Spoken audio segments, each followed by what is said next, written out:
80s and early 90s. And then I moved away, I think, for 12 years to San Antonio. And during that interim, I traveled a lot. I traveled all the time. And I didn't do a lot of scholarly writing. Plus, we had more or less lost Dr. Ivan van Sertima. And Ivan had begun to deteriorate physically. Do you know Ivan van Sertima? Yeah. Ivan is the author of a seminal work called They Came Before Columbus. And he's the editor of a publication called the Journal of African Civilizations. And that journal actually became a publishing house.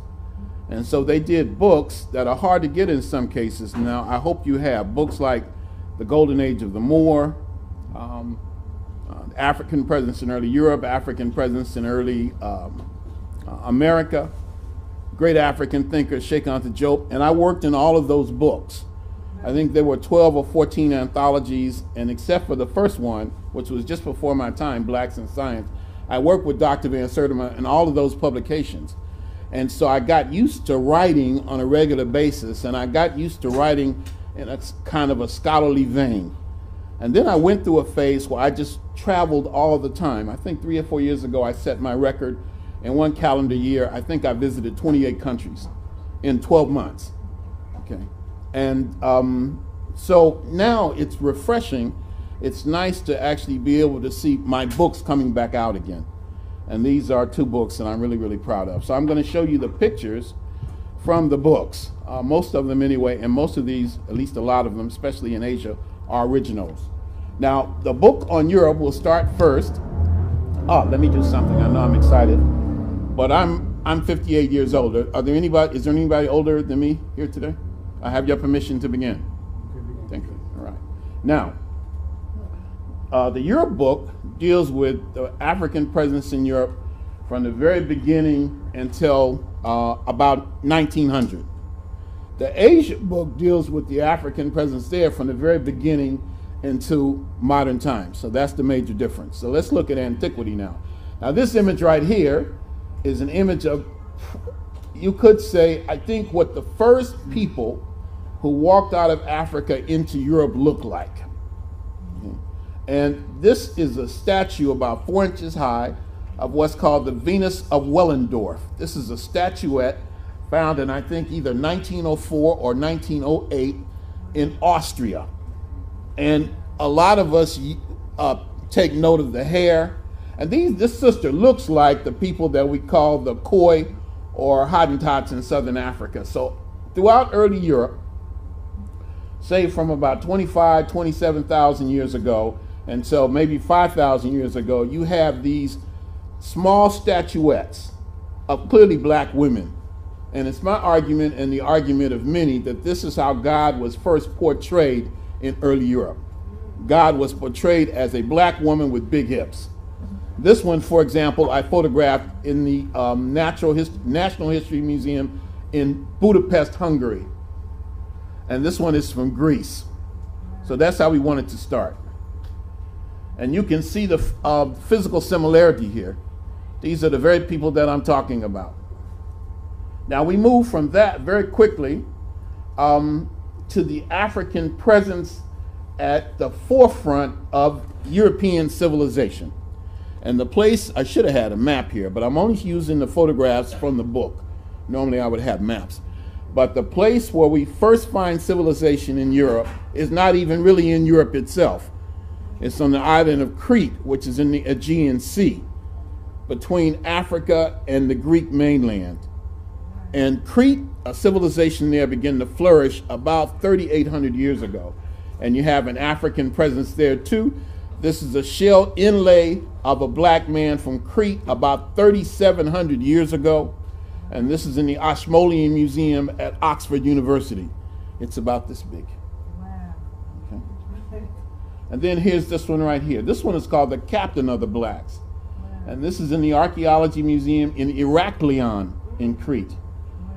And there's no real explanation given here. The language has really not been deciphered, but let me see if I can make it a little sharper. I'm looking at it on the computer. Can everybody see pretty well? Mm-hmm. Yeah? All right. Not so sharp for me. Well, I wish we could make it sharper. I shouldn't have said anything. You Let me move it back a little bit. But I asked, so I must have wanted to know. Let me see if we can make one more adjustment, and at least we'll make it straight. If Africans could build the pyramids, I could take my time and do this right. No, we're not a people that's used to doing shoddy things. Okay. Depends what he did.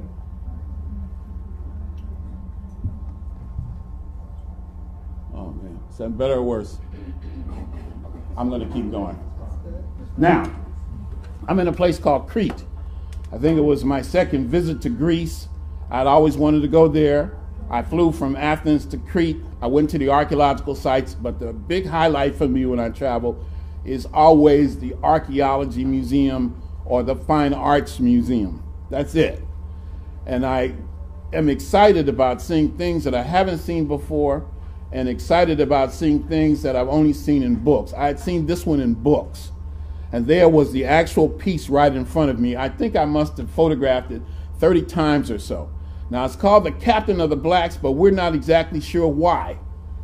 I hope this brother isn't running from some white folks or something like that. There's a mob after him or something. Now, this one is from the Hellenistic era. It's actually not in Greece. It's in Western Turkey. But it's during the Hellenistic era, or the era following Alexander the Greek. Now, I strongly believe in reparations. My only issue is how we're going to get them to pay up. That's my concern. It ain't whether I'm for it, but what kind of stick we need to make them pay, because morality will never force the issue. Now, when it comes to reparations, what do we want? This is what I want. I've cleared off a space on my coffee table just for this. This is about 2,000 years old. It's black marble. And look at those locks. It's in the British, not the British Museum, but the Brooklyn Museum of Fine Arts. This is a beautiful piece of an African in Hellenistic Turkey. This one is in the Metropolitan Museum of Art in New York City. And this is a bronze image of a black man in Greece about 450 BC. I'm very big on the African presence in the Greco-Roman world right now. In fact, I stayed up late last night thinking about going to southern Italy and Sicily to see what's over there. One of the things I noticed, though, is that African people were never invisible. If you look at TV, for example, and you look at antiquity, usually if you see any black people at all, they're going to be what? Slaves. But there were Africans in all of these places. There were Africans at the Trojan War. There was an African at King Arthur's round. The baddest of all the knights of King Arthur's round was a black man named Sir Morian. Black samurai, black shoguns. But we don't see those images. But there were black people who were very well known in Greece. There were black communities in Athens and Corinth. So the Greeks were very, very familiar with the African image. So this is from ancient Greece. And then you have these. Now, these are called Janeiform heads or Janeiform bosses. And they all come from Athens, and they're also about 450 BC. And I've seen about 20 of these. And usually you have the face of a black man with nappy blonde hair. And quite often there's a Caucasian woman on the other side. Now, what that represents, I'm not sure. These are from all over Europe. Now, here's one. This is in New York, just the brother. And again, I think this is in London or Berlin.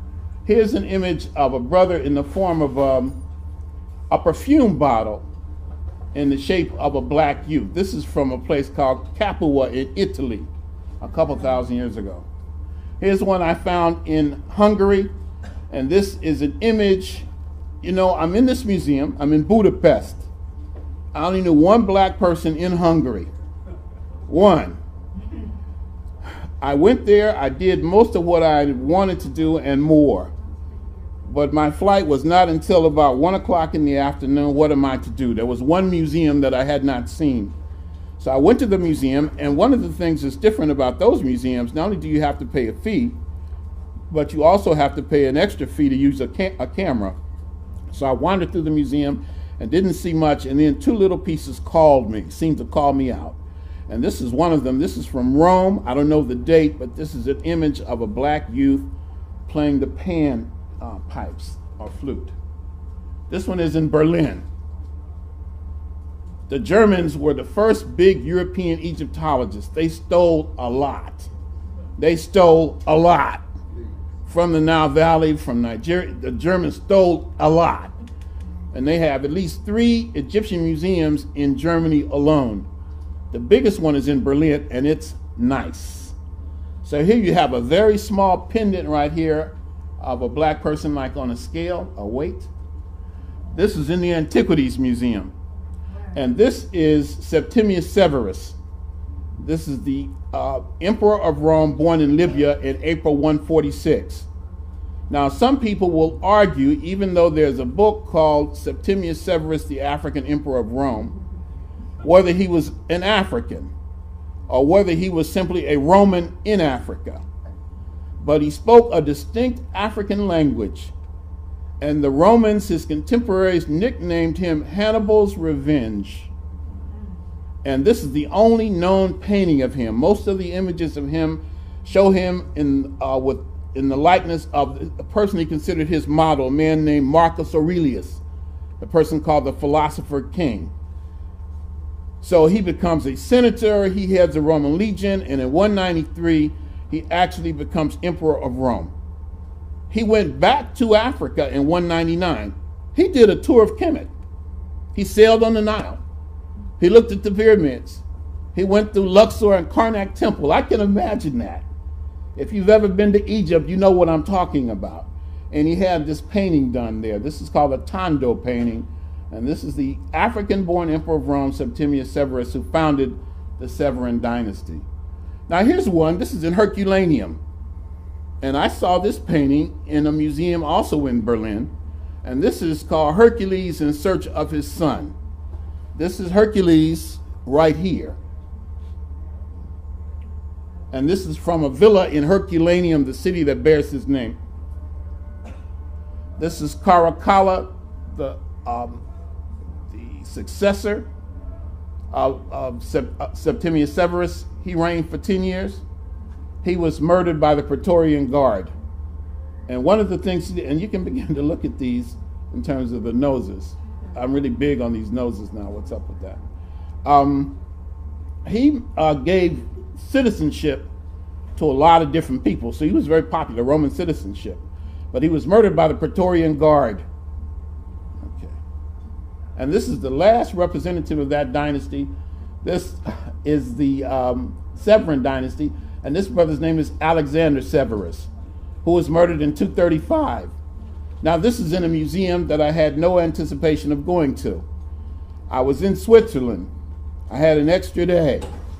So I got my nerves together and I went by myself. I took a train to Munich, Germany, which has a reputation of neo-Nazism.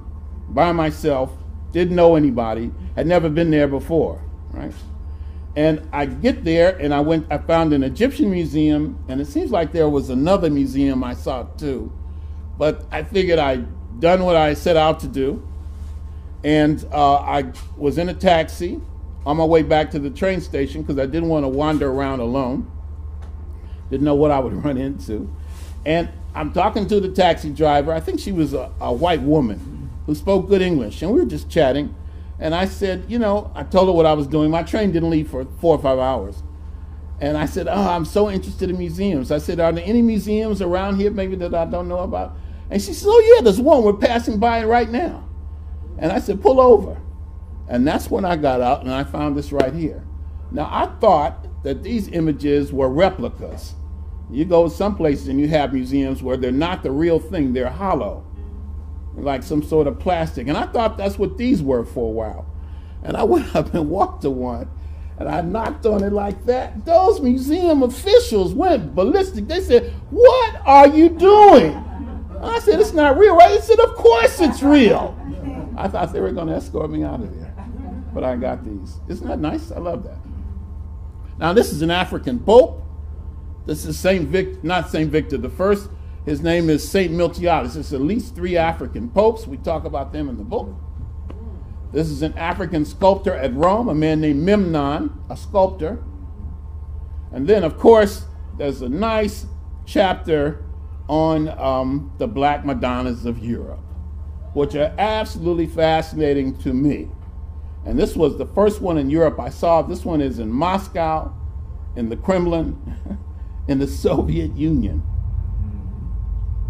And this one is the Black Madonna of Paris. Wow. This one is Our Lady of the Pillar, Notre Dame de Pillar in Chartres. Now the question is, why are they black? Why would they be painted black, even though the features are largely European, you would probably argue, in places where very few black people live? And so people have said that it's really not ethnic, it's symbolic. But what would it symbolize? There's another school of thought that they actually represent, they're nothing but depictions of Aset and Heru. But they are not the originals. These are so important that they were actually, in some cases, carried before armies in battle. They are miracle workers. And so they were damaged over time, so these are not the originals. But they're absolutely fascinating to me. And then some of them have telltale signs, like the little afro on baby Jesus' head, or the little nappy afro right here. Now, you have to say these things because when you question the people in the church, you get the oddest answers.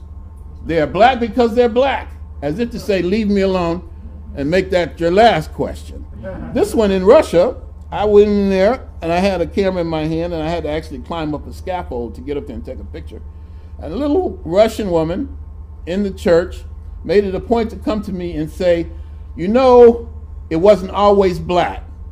Now she made it a point to single me out in her best English and say, it wasn't always black. And I said, but it's black now, isn't it? And so she didn't quite know how to respond to that. So she backed off for a minute and she said, well, it used to be white, but the people painted it, used bad paint, and it turned black. And so I said, and that's how Jesus got that little afro too. And then she just walked away from me. Now, I love this one right here. This is beautiful. This is about 500 years old at the Church of Our Lady of the Good Deliverance. And she's got the national colors of France. This is the Black Virgin of Paris. She's got red, white, and blue. And she's got that flower, what is it, the fleur de lis? That the New Orleans Saints football team has. And the scepter of France. This is the national figure in Paris. All right. This one is in Spain, Montserrat. All right. This is my favorite. I took this picture. This is an original. This is the Swartz Madonna, Our Lady of the Hermits, Our Lady of the Dark Wood. And this is in Eisendeln, Switzerland. Now here in this case, I took as many pictures as I wanted to, even though a sign said strictly forbidden, but nobody stopped me. Look at this magnificent picture. Pitch black. And look how muscular little Jesus is there. I'd hate for him to hit me. This is the least Africoid looking one. This is the one, in my opinion, this is the one in Poland. But they call it the Black Madonna. And this is another place I went all by myself to go to the museums and go there. I was in Poland for 5 days. And in that 5 days, I saw 4 black people. And I saw 3 of them at one time. It's a lonely place for a brother, believe me. Okay. This one is in Luxembourg at St. John's Church in the Grund. So I have a group I'm taking to Europe in October, and I'm going to show them these in some of the museums. Next year I'm taking 2 groups, one to Spain and Morocco, to Moorish Spain, and another to Cameroon. So if you're interested, make sure you give me your contact information. All right, let's go. This is a British colony now. This is Gibraltar. This is a fortress of Tariq. You may have heard of Tariq. He is an African Muslim. He's a Moor, and he leads the army from Morocco to Spain in 711. This is Africa over here. And on the other side is Spain, and Gibraltar's right in the center. Gibraltar means the mountain or hill of Tariq. And this is where the Africans stopped on the way to Spain. And these are Moors in Spain playing chess with a white servant. This is from what is called the Chess Book of Alfonso the Wise.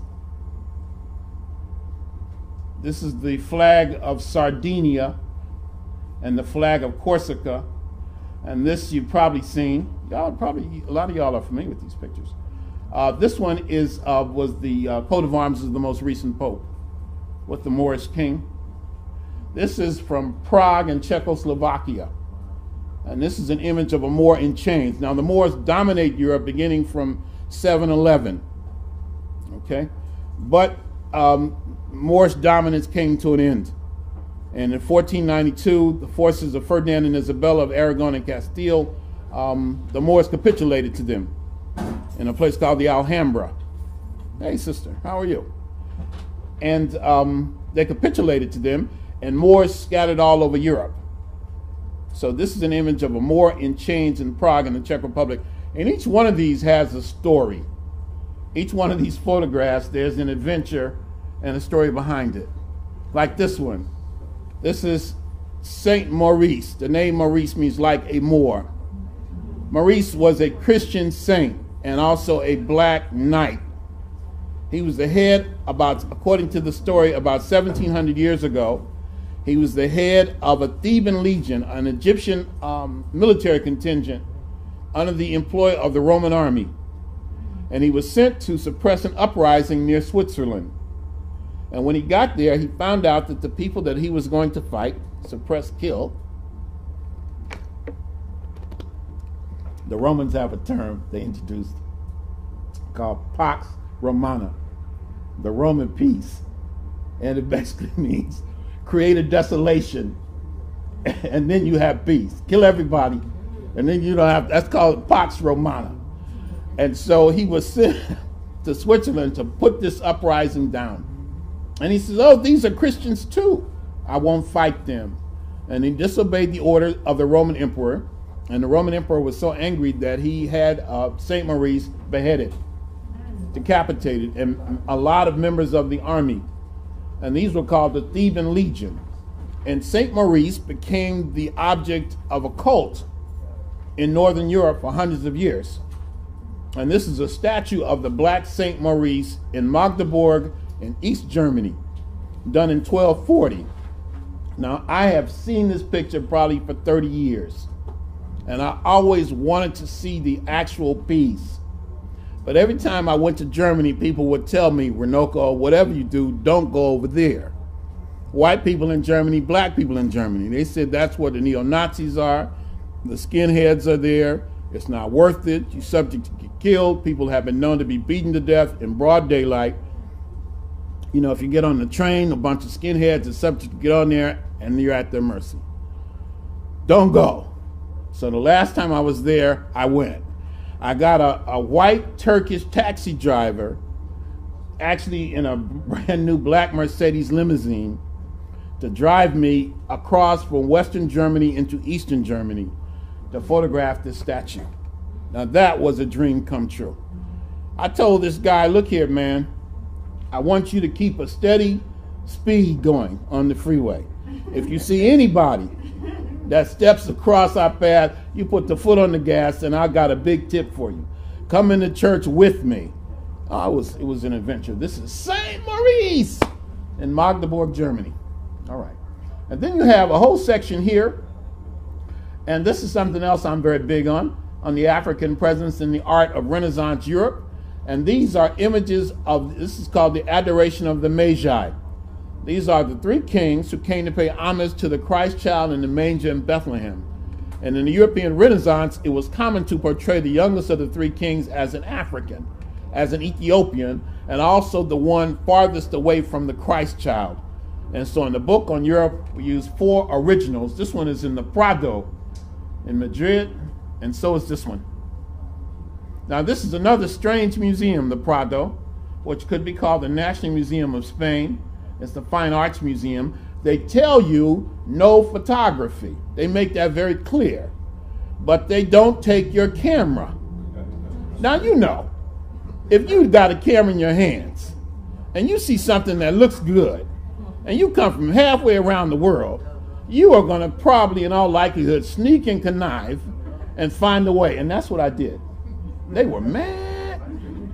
They were mad. I think I know how to push these white people just before they called the police. I didn't know. Really? No flash? You can't use a camera? I thought for sure. This one is in Baltimore. Now this one looks more masculine. These two look, but this one looks more masculine. And this is my brother Sharp or what? Now that is a sharp brother right there. Uh-oh, let's see. Look at how he's dressed. He got, there's something about black people. He got that hat cocked to the side and the feather matching his gloves. This is 500 years ago in the Renaissance. This is in the Detroit Institute of Art. That brother is sharp. Here's one at a church in a place called Sharp. This is a black executioner. And this is from the Judgment of Solomon. You know the story, that Solomon's a wise man. So these two women who have are both claiming, that's my baby. Nobody's going to give up. So they go to Solomon. He says, okay, I got a solution for you. We'll cut the baby in half. And you keep half, and everybody be happy, right? And so the idea was the true mother would actually surrender. But the executioner, according to the tradition, was a brother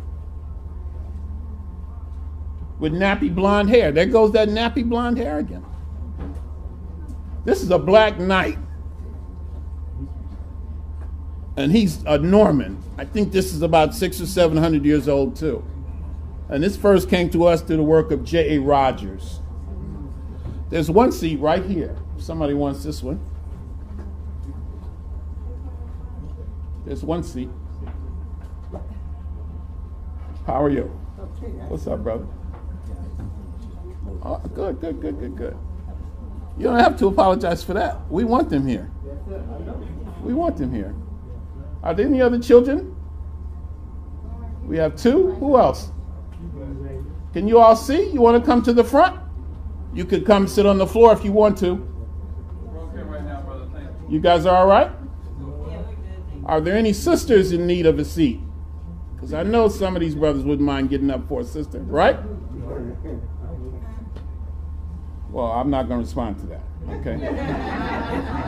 Now, this is John Blanc, and this is the personal trumpet player of King Henry VIII. He won a music festival in Westminster, England in 1511.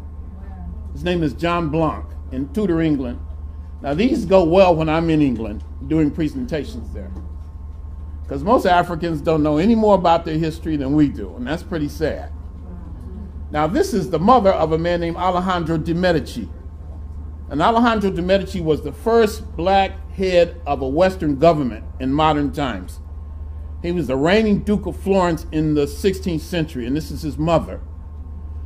His father was a cardinal who eventually became a pope. And this is Alejandro De Medici right here. This is in the Florence Gallery of Art. This is his daughter down there. She's light, but that's showing up for some. We also, in the book, talked a little about St. Benedict the Moor. Now, St. Benedict came from the Italian or Sicilian area in terms of the African contingent there, and he came during the enslavement period, St. Benedict the Moor. And finally, let's wind down on Europe, and we'll do the pictures on Asia. This is Charlotte Sophia. Now, this was the Queen of England at the time of the American Revolution. Many scholars, black and white, argue that she is of Moorish ancestry. She comes from Prussia, from Germany, actually from a principality called Mecklenburg. And she and George III had 15 children. She's an ancestor of Queen Victoria. Charlotte, North Carolina is named after her. Now, there are many images of her, some a little more Africoid than others. Now, here's an example where, again, another museum story, where I saw this. I wanted to see this for a long time. This is in the National Gallery in London. I finally found it after much effort, and I started taking pictures, and after I walked away, one of the museum officials told me, "Sir, there's no photography." But I had taken my pictures. So I learned over time, if you're in a museum, don't ask if you can take pictures. Take the pictures, and then if they tell you to stop, Hopefully you've been shrewd enough to get the ones that you already wanted. This is Alado Equiano, who corresponded with her. This brother was born in what is now Nigeria, and he wrote a bestseller in England in the 18th century. He was a gentleman. He won his freedom and wrote a book about it that railed against the evils of enslavement. His name is, he's also called Gustavus Vasa. This is Adolf Baden. This supposed to hang in the Liechtenstein Museum in Vienna, Austria. When I went there, it was not on display. Nobody could tell me anything about it. Now, this brother, also from what is now Nigeria, ended up around Vienna in a place called Liechtenstein, and he worked for a royal family, and he became the educator of a hereditary prince. And he was a close friend of Mozart, and he and Mozart joined the same elite Masonic lodge at the same time. Now, after he died, his body was stuffed like an animal by a taxidermist and put on display. This is the Chevalier de Saint George, also known as Joseph Boulogne, who was the son of an African woman, supposedly the most beautiful woman on the island of Guadeloupe in the Caribbean, and a French nobleman. And he grew up in France, and he excelled in everything that he did. He became the best swimmer, the best composer, the best swordsman. He was so good as a swimmer, he could swim, and it said, with one hand tied behind his back. He is called the Black Mozart, but Mozart actually came to him to ask him for a job. He set the trend in fashion. He was a confidant of Marie Antoinette. What is my point? Is that African people have always been visible. We've never been invisible. And then this is my favorite. Alexander Sergeyevich Pushkin, the father of Russian literature, of Cameroonian heritage, who had, it is said, a vocabulary of 20,000 words. Who was the Russian equivalent to Shakespeare, who wrote in Russian at a time when most Russians were writing in French. He was he was relatively dark-skinned. And the theory is his mother pushed him away because he was a little bit dark. So he was raised by his nanny, who was a Russian peasant woman, who taught Pushkin the sufferings of the masses of people. And so Pushkin wrote in Russian, and he wrote in a way that any human being could appreciate. One of his short stories is called The Queen of Spades, and it's just about Russians who sit around all day playing cards. Funniest thing you ever read. And then he wrote in poetry. He has a poem called I Loved You Once, and it goes, I loved you once and my heart will not be still. And it's about a man, I'll say a brother, who's out one day and he sees a woman that he had been madly in love with at one point, but it didn't work out. And he sees her unexpectedly. And so that evening he writes her a poem. He says, I loved you once and my heart will not be still.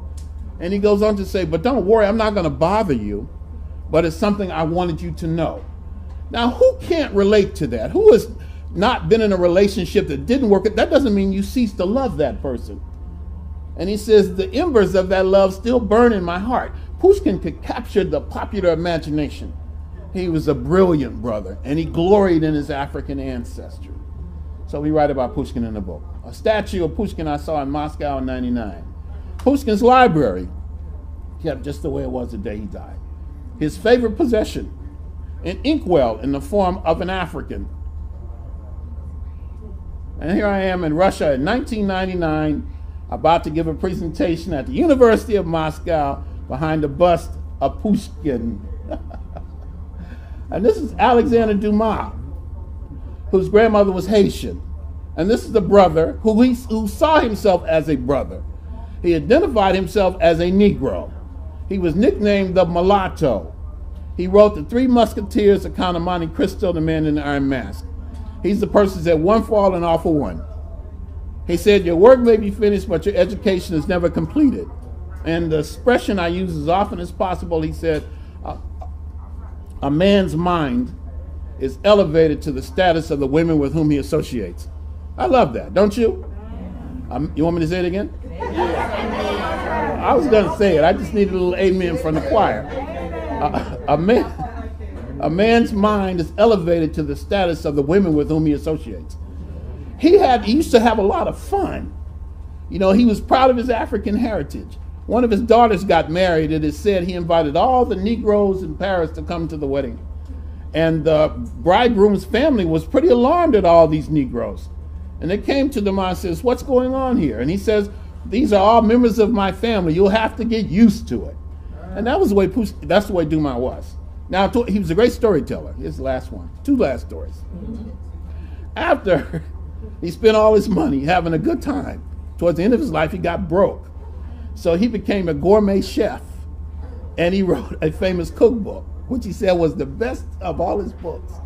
And then as he lay dying, and I love this story, according to his biographers, as he lay dying, he says, "I see death coming towards me, but I am not worried.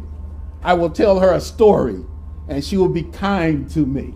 Now, is that style or what? That's Dumas. I love it.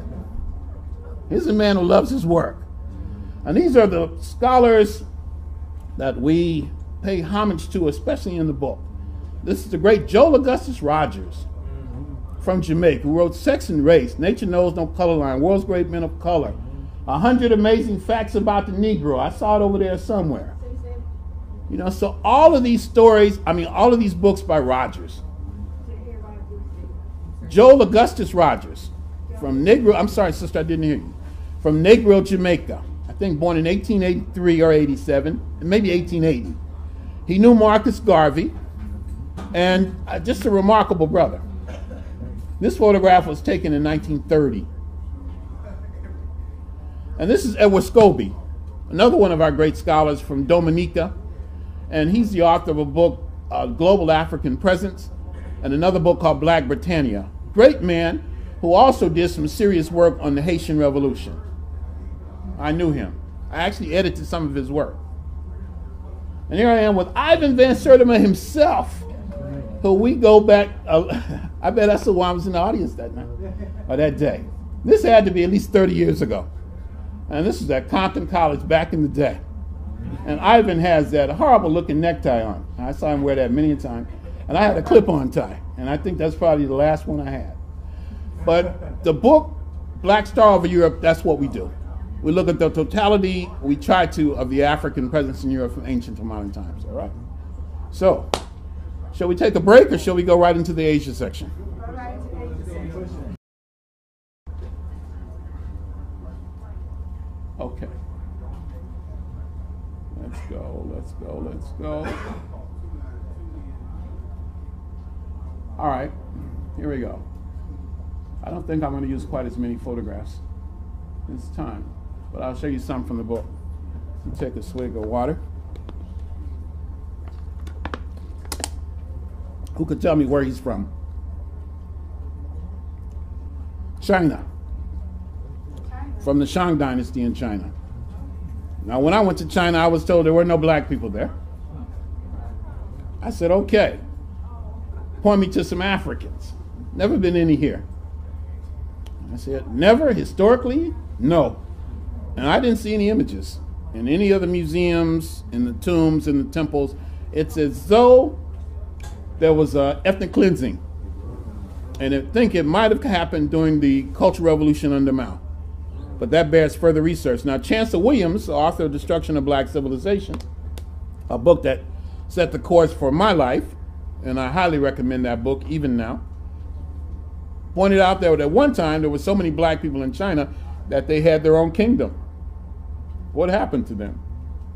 So, Asia opens up an African presence in Asia, many mysteries. This is an acrobat. And this is in the Victoria and Albert Museum in London.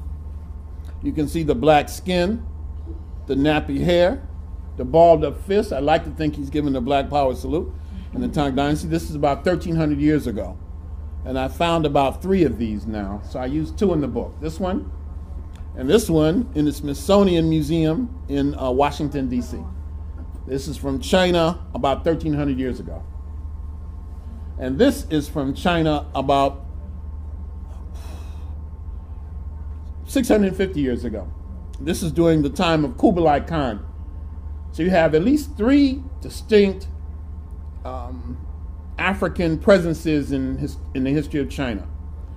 You have the African presence in the Shang dynasty. That's the first dynasty. I think I may have one from the Shang dynastic period, right? That's the formative phase in Chinese history. And then you have an African presence during the Tang dynasty. That's the classical era of Chinese literature. And then you have an African presence in the Yuan dynasty. And again, these are just a few of the photos. You can purchase the DVDs or get the books, but I'm showing you a few. This one takes us to Cambodia. And this is from Angkor. Angkor is the great classical civilization of Cambodia. You could say all of Southeast Asia. And this figure is called an Apsara. Look at the hair, look at the bronze skin. This is in Southeast Asia. And this was used on the cover of my first book in French. I've had two books. I have two books in French right now, one on Asia and one is a series of travel essays. But this was my first book on the African presence in Asia in French, which is out of print now. But this is what we used on the cover. And we also use this in the current Asia book that's available today. This is a likeness of a king named Jayavarman VII, who is like Ramses the Great of Kemet. He reigned for something like 60 years. He is a magnificent builder. And this is the entrance to a place called Angkor Thom, the city of Angkor Thom. This is inside Angkor Thom. All from Cambodia. This one is in Vietnam. And the classical civilization in Vietnam is called the Cham civilization. Also in Vietnam. Now, most of these have been destroyed. There's about 15 or 20 of these statues. I think I've seen all but one scattered in around 5 museums around the world. I've really been blessed to go and see these, in addition to seeing them in Vietnam itself. But during what we call the Vietnamese War, Richard Nixon ordered the bombing of certain areas where these temples were located. And it did untold damage. That's something I'd really like to see done. I'd like to see somebody do a book on what happens to artifacts during times of war. I've never seen a study quite like that before. Okay. And this is from Vietnam. Look at these big lips, the big mustaches. The nose is damaged. This one is intact. This one is in Paris. From Thailand, from another period in Thailand. Now we go to Western Asia. Now this one is in the Louvre in Paris. And this is 3,800 years old. This is from Iran. Now there's nothing on the caption that says black. There's nothing on the caption that says African. But from the moment I saw this, I knew those were black people. I don't know if it's the shape of the head or the shoulders or what. You know. Am I wrong? Does that look like some brothers and sisters to you, some black people? You feel it too? That head. These are people from Judea. This is the first known depiction that I'm aware of in history of the people that we would call Jews. This is 700 BC. This is downstairs in the basement of the British Museum in London. And there's about 8 of these. And this is one of them. Another one. This one is from Iran. Here's a statue that I'm fond of. There's about 6 of these, maybe in existence. I've seen about 4 or 5. I mean, I live for this kind of stuff. It's very fulfilling. And then to come and show them here. This is an Ethiopian soldier fighting the Greeks in the Persian army about 500 BC. This one is from Afghanistan. This is Antar the Lion. This is the father of chivalry, a dashing knight and poet. And the stories that we associate with chivalry didn't come from Richard the Lionheart or King Arthur. They actually derived from this man, whose mother was Ethiopian and his father was an Arab, who led troops into battle or wrote love poems. He was a champion of women, a champion of the weak and the oppressed. And this I photographed in Damascus, Syria, in the Medina. I wonder if it's even there now. The tomb of Bilal, the great African Muslim in Syria. In Syria. a mosque of Bilal. I saw a YouTube video with this being blown up about 3 weeks ago. Bilal was one of the greatest of the African Muslims. He was full Ethiopian. He was the first person to go into the mosque and call the faithful to prayer, the first muezzin. He had a beautiful voice. He lived to be about 90 years old. He was so pious, he was tortured for his faith. And he's referred to as a third of the faith of Islam. He's revered in Islam. This is one I found in Turkey, a black nomad in the Topkapi harem in Turkey. A brother who I'd been seeing all the time was actually Mongolian, but as I did study for the book, turns out this is from 12th century Persia. And this, I also talk about black people in Asia today. This is one of my favorite pictures of me. And here I am, historian, anthropologist par excellence, legend in his own mind, Runoko Rashidi, with these African women in southwest Turkey, who said I was the first black person they had ever met who either wasn't from their native land, Sudan, or wasn't from Turkey. Their ancestors were taken from Sudan as enslaved people about 150 years ago during the time of the Ottoman Empire. So I go to Turkey. I went 3 times in a period of about 18 months in 2004 and 2005. And I asked, are there any black people in Turkey? And he asked, no. Are you sure? Yes. But you're spending all this money, Dr. Rashidi. Maybe I'll do a little research and we'll see what we can find.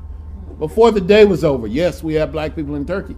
The tour company told me. And I tracked them down in southwest Turkey. It was an amazing experience. I could spend a whole day talking about that. It's an experience, believe me. You're by yourself. You've never been in this area before.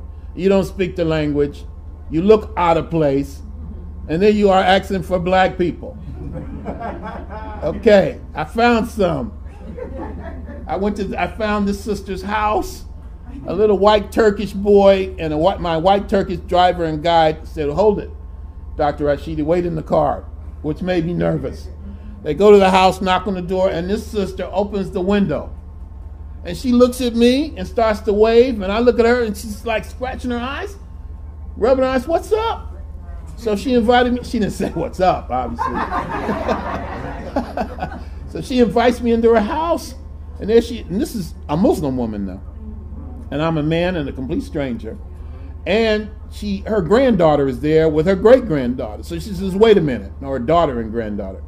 Wait a minute, and leaves me alone in the house with her daughter and granddaughter. And went and got 3 other sisters, including these 2 right here. We talked the whole day. They said that they were the descendants of enslaved people. And they said, we heard black people were in America. How did you get there? And I said, this is going to take a little while. And we cried. They don't know our story, just like we don't know their story. Oh, it was just, and I went to see them again about 18 months later. So it was wonderful. India, this is in Lakma, it's the LA County Museum of Art. This is in the Ajanta Caves in India, an image of the Buddha as a young man. Now, can you get any blacker than that? And here I am in India with the Dalits. This is 1990. Yeah, but this trip caused such controversy that I haven't been to India since. Created a ruckus over there.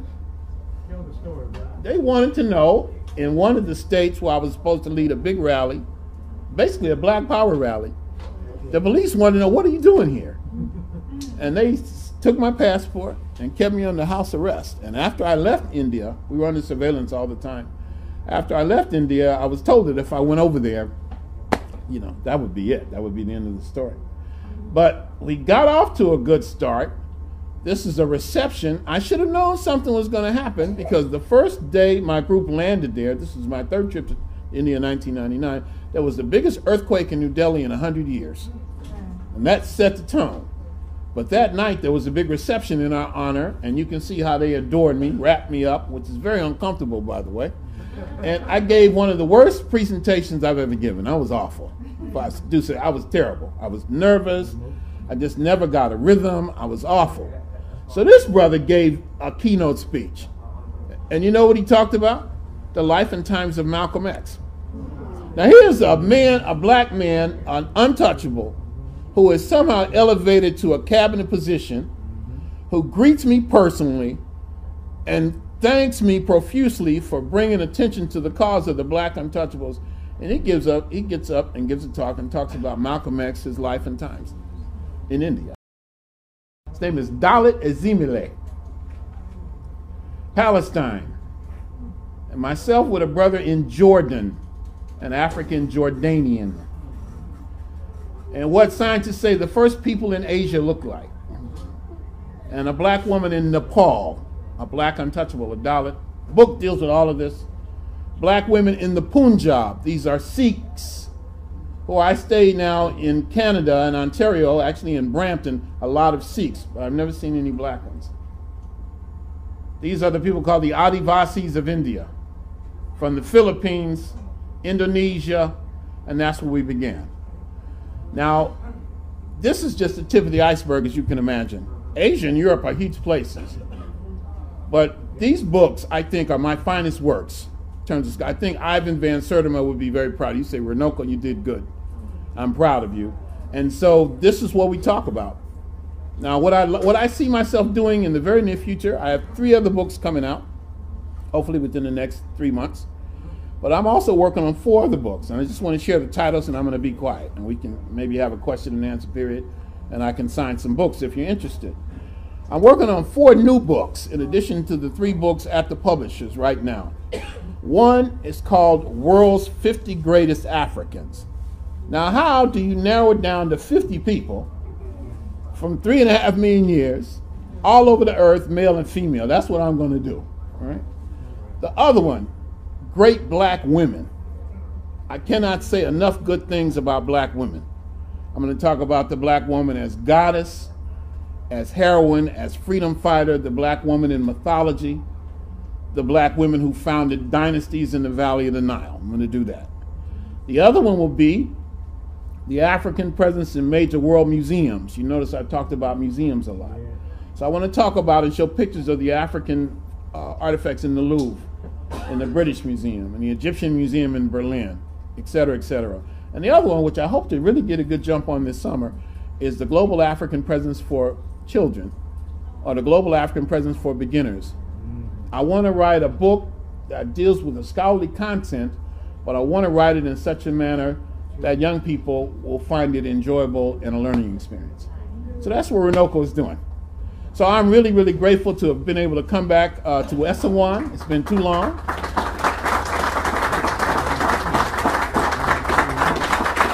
Thank you. I hope that you will purchase a book, not only for me, that I'll be happy to autograph, but to support this institution. There are not many places like this in the world, and they are struggling. And we can't afford to take it for granted. We cannot lose these places. Every one of us, and I mean this, should pledge to buy at least one book a month from here. If you have it, give it to somebody else. You know, I don't spend time anymore talking about the mean, terrible things white people have done to us. Okay? That to me is a luxury. I'm more interested in what are we going to do to save ourselves. I get tired of black people saying they kept this information from us. The white man lied to us. How come he didn't tell us this? Whose responsibility is it for us to write our history? That's our job. But we not only must write the histories, we must support the historians. And you must support the institutions that support the historians.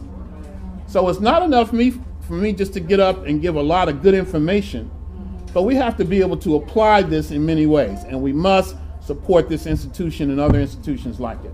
All right, James? I want you to start with questions. Do you know anything about what's happened to Ivan Van Sertima's books?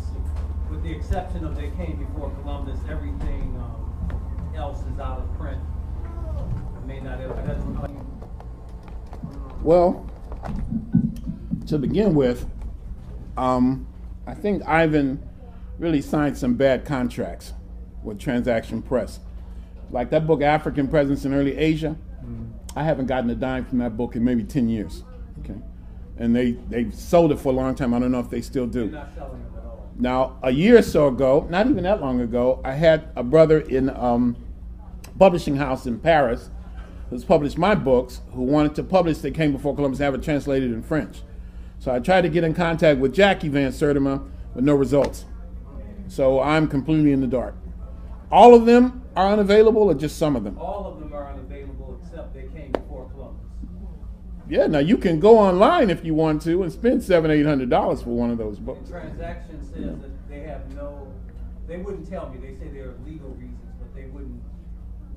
That may be something to do with Jackie, Ivan's widow, but it's a shame. You also forgot to mention you have DVDs up here. Yeah, there are 3 DVDs. There's a Global African Presence, which talks about a lot of what I did today with the pictures, if you want the pictures. And there's another one called Who is the Original Man? Pardon the sexist title. It deals with the African roots of humanity. It's very, very good, very good. And there's another one, Live in Egypt. So we have the book on Europe, book on Asia, and we have the DVDs. Does anybody have a question? Which book has the pictures that you showed today? The Europe book has the first section, the ones on Europe. And the Asia book has the second section. So I showed an Asian section and a Europe section. So each one has books respective to that area. Oh, I definitely want to see those lovely pictures. Oh yeah, the pictures are, they say pictures speak 1,000 words. Yes, brother. Those books for the children, you know what age everyone's going to be? Well, I tell you this. Like 5 years old? That might be a bit much. But this is what I'm coming to believe now. If I can, for every so-called scholarly book I write, and that's a mistake we make sometimes, and maybe I learned that from Ivan. Now, I have an honorary doctorate degree. I am Dr. Rashidi. But I didn't go to the academy like some of my contemporaries did, right? And so therefore, I have, I think, historically overcompensated. I've tried to write books that are so scholarly as if to say, look, I can run rings around you. That's a lot of that's ego. And that means what you do is you miss the audience, you miss the people who need it the most. So from here on, I pledge any so-called scholarly book that I write, I'll write a children's book to go along with that. But 5 years old, that we'll see. I'll tell you something else I want to do now. I want y'all to hear this because maybe you'll pick it up. I'd like to see some of our works by our great African scholars, like They Came Before Columbus, for example, Dr. Van Sertima's book, translated into Spanish and Portuguese. Now, the French, Francophone Africans got a lot of stuff. They got Cheikh Anta Diop, they got Theophile Obenga, they got a whole nother set of African scholars. They're not slouches. The Dutch can read English books, but if you go to a place like Ecuador or Peru or Bolivia, I haven't done it in Colombia, but I've done it in other places, especially with those Andes, they don't know anything. All they know is they were slaves. I've done it in Mexico, done presentations, and people, big old grown men, break down and cry and say, I was never proud to be black before. Brazil is almost as bad. So I'd like to see us take some of these books, translate them into Spanish and Portuguese, and then either put them online, of course, so if you have access to a computer, you can access these materials, but also to publish the books in cheap editions. You see, these are things that we can do. We can build libraries in Africa and the Caribbean. See, a lot of times we take for granted that you have an Essewan bookstore and these kind of bookstores in other parts. They don't have it. When I was in Suriname, none of this stuff. And as a result of that, there's a big fight about identity. When I was in Suriname, I thought I was going to come to blows with some people when I said they were African. What? African? And they're more African than any of us. But if you tell them they're African, you might have to flee. Be ready to run. So I'm saying that we can do a lot of things. One last thing. I want to say this. We have to find effective ways to preserve the archives of the scholars. When a historian, a scholar dies, and their archives, their papers, their books, their manuscripts are not preserved, that is a sin. That's a crime against humanity. And for the most part, you can't tell me where the archives are of the great scholars. Where is Chancellor Williams' stuff? I don't know. Now, if that happens to me, I'm going to come back and hunt y'all. I'm serious. Count on it. 1, 2, 3 o'clock in the morning, you're going to hear a rustling. It's Runoko. I told you, preserve my... But it's also my responsibility, too. So that's where the scholar works in conjunction with the community. We have our own university. Who has the next question? I think over here, and then we'll go back over here. Yes? You know, you mentioned J.A. Rogers. Yeah. The first history book I ever read was here. Which one? Volume 1, Section 8. I got it in Good one. Paris, France in 1952 when I was in the Air Force. All right. But you know, I read it so much, I can tell you. He has a thing in there that says, well, the Chinese Negroes are black, you know. And I would recommend the people to get volume 1 of that and read Sex and Race, J. Rogers.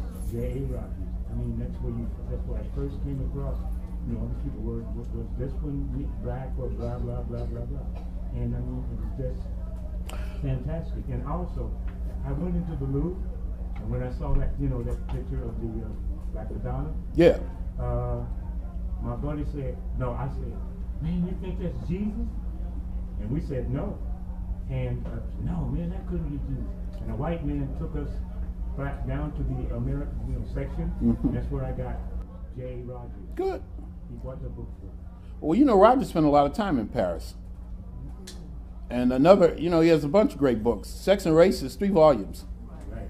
But my favorite book on the African presence in Europe, and that's why I put the picture there, is the one, Nature Knows No Color Line. And then the biographical sketches, World's Great Men of Color, Volume 1 and 2. Who has the next question? Yes. How you doing, brother?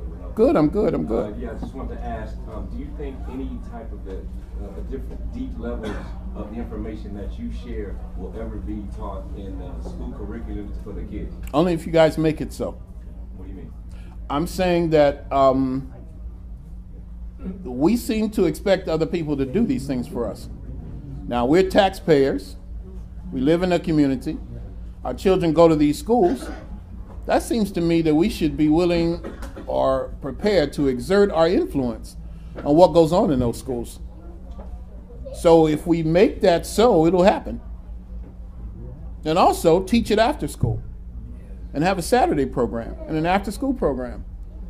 I get that a lot. I keep telling you. I just at a point in my life now where it just seems like, speaking generally, we just expect other people to do for us. Now, I don't know if that's a result of, well, I won't even go there. I started to say that, and then I bit my tongue. But it's like we're very dependent on other people in almost every way. We expect other people to do justice to us. And then we're shocked. Oh my God, I don't believe it. He walked. But didn't the same thing happen with Rodney King? And it's been, but we never seem to quite adjust. And then we say the white man is the devil. He lies. He tells us all these things about our history. He said we never did anything historical. Write your own books. So you're calling him the devil, but you get mad when he writes something you don't like. And we must support the scholars. Imagine what I could do if I got a little bit of support. Imagine. I'm very successful at what I do because I love it. I'm passionate about it. But imagine if the community got behind us. Imagine what this bookstore could do. And I know a lot of us are supporting them. That's not a put down. But I'm saying that the bottom line is within our hands lies the key to a great victory. Who has the next question? Yes, sister. How are you? Good to see you. I remember years ago when Ivan Van Sertima was still alive, there was quite a lot of opposition to that truth that he told, especially from the Spanish and the Portuguese and the Yeah. Dutch. I want to know on an international level, have white people, Europeans, people of European descent been more receptive to that truth that he's documented and here as well? Some individuals, but generally there's still a great deal of resistance. I think it was in 2010, I spoke in 3 or 4 big conferences in Africa, 2 in Nigeria, a big one in Senegal. And a lot of it was about enslavement. There was a conference on the consequences of enslavement. So I wrote an abstract saying the worst consequence of enslavement was that it made us forget we had a history before enslavement. So they accepted the paper. Now, as long as these people were talking about slavery, people from Argentina, from Mexico, white people, white scholars, everything was fine. I sat around and drank beer with these people, laughed and talked. And then I did my presentation. And I showed a picture of an old mech head. Oh, man, why did I do that? It was like they wanted to kill me. These white people from Argentina and Mexico were my deadly enemies from that point. As long as you talk about slavery, you're fairly safe, especially if you are a victim. In fact, you're going to even prick white people's guilt. They might give you some money because they feel bad. But when you start seeing Africans were the first people to move objects in stone, Africans were the first people to read and write, that the Black Madonna is an African woman, then you rock the boat. And so, yeah, the boat is still rocking, sis. That's the Catholic, Catholicism and the white images of the Okay, you're welcome. Anybody else? Here and then in the back. You're next. Yes. I just said it. Well, I want to ask you. You said that you had difficulty even now trying to find out about the African presence in China. Yeah. Yeah. Because I was at the library earlier before I came here. I was on YouTube and I was looking at different videos. I noticed there was a link about the Black. James, did you need to interrupt? Do you have any more of the Asia book? I'd have to run home and get them. I can't believe all those books are gone. Wow. I had no idea. Well, we have more of the Europe. No, yeah, we have more of the Europe. Well, SON is going to, to my understanding, is going to be distributing those books. Yeah. So you can wait for me to go home and bring some, or you could get them beginning tomorrow or next week or whatever. Well, I appreciate the support. China, black people. Yeah, I was about to say that I saw a link on YouTube about the Black Chinese. Uh-huh. I didn't check out the link, but it's like about a few minutes. I don't know if you know about it, but it might be something you want to check out. I think I've seen that YouTube clip, and I think it mostly deals with DNA studies. The question is about black people in China and how I had found that area difficult to document. And then there is a DNA analysis that came out, actually was published in the Los Angeles Times in 1998 or 1999, saying most of the Chinese today have African DNA. And so there's a YouTube clip, and I think that's the basis of it. Sister, way in the back. Right. Yes. On that note about China and Africa, Right. studies I've done about them traveling to Africa and bringing goods and people back, back in their activity. My thing is, they're back in Africa right now, supposedly developing, as well as getting things out and intermarrying. What is your position on that? Because I'm kind of like betwixt and between. I want to, they're renewing an old relationship, or they're doing a new type of thing where they're either helping, they're saying they're building, or they are building while others are taking, and as well as getting their goodies, and or they're making it look as if they're attempting to build it as well as they want. Well, they're very effective with PR, but what I fear is that Africa will replace one colonial master with another. So the power will shift from the west to the east. But everybody has their own interest. And I think we lose sight of that sometimes. What are the interests of African people? Who speaks for us? What's our agenda? What's our program? I think we have a deeply, we don't seem to want to be a race-first people. The whole world. Can we all get along? We don't seem to have an agenda that drives our community. It's like we're afraid of making white people mad.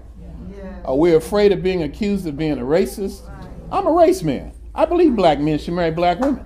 I'm strong on that. I think we need to spend money in our community. Exactly. On that note, Tip the black waiter more money.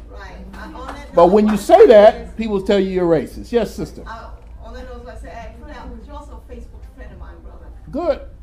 I put out on Facebook for us to start going into our communities and buy, because of the decision on the Trayvon Martin murder case and how that so-called white boy, whatever he is, got off, to start buying again, boycotting the bigger stores, particularly chains. Walmart is having problems right now.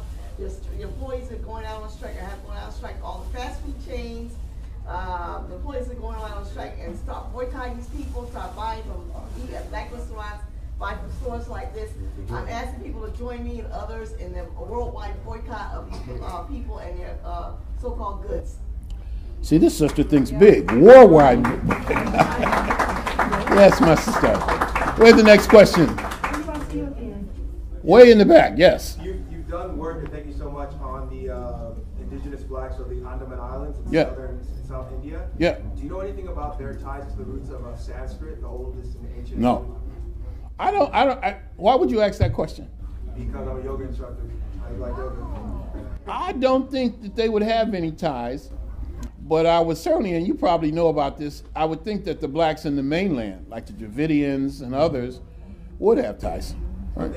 They said the Andaman Island folks have the like pure South Indian blood, if you will, quote unquote, with no admixture from the north. So I thought there was maybe that they were the root of the blacks.